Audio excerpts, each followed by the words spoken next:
আমাদের সমাজে নানা রকম অ্যান্টি সোশ্যাল কাজকর্ম বেড়ে উঠেছে।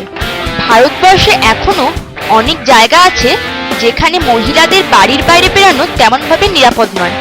আমরা সবাই তো আর মার্শাল আর্টের এক্সপার্ট হতে পারি না, কিন্তু মহিলা বা পুরুষ আমাদের সবারই কিছু আত্মরক্ষা বা সেলফ ডিফেন্সের পদ্ধতি জেনে রাখার প্রয়োজন।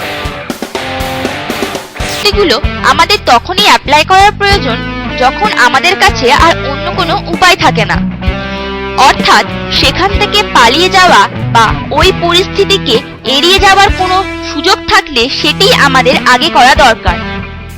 হতে পারে অ্যাটাকার বা আক্রমণকারী আপনার থেকে বেশি শক্তিশালী, কিন্তু কিছু সহজ পদ্ধতি জানা থাকলে আপনি তাকে সহজেই জব্দ করতে পারেন।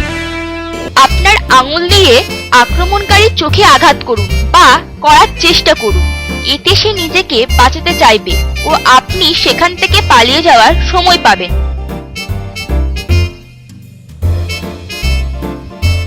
পারলে চোখে আঘাত করার সঙ্গে সঙ্গে তার কানটিও টেনে ধরুন।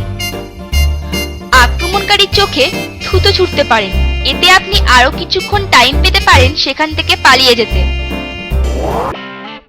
আপনার হাত দিয়ে আক্রমণকারীর গলার নলিতে আঘাত করুন বা ঘুষি মারুন বা টেনে ধরুন।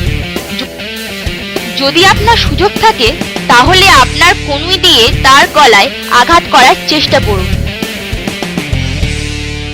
হাতটি খুলুন, তারপর আঙুলগুলো হালকা মুঠো করে তার নাকের নিচের থেকে উপরের দিকে আঘাত করুন।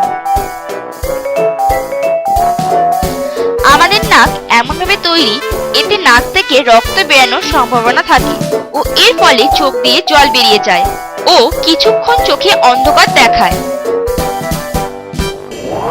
আক্রমণকারী যদি ছেলে হয়ে থাকে তাহলে তার এমন জায়গায় আঘাত করুন যেখানে সে বেশি ব্যথা পায়।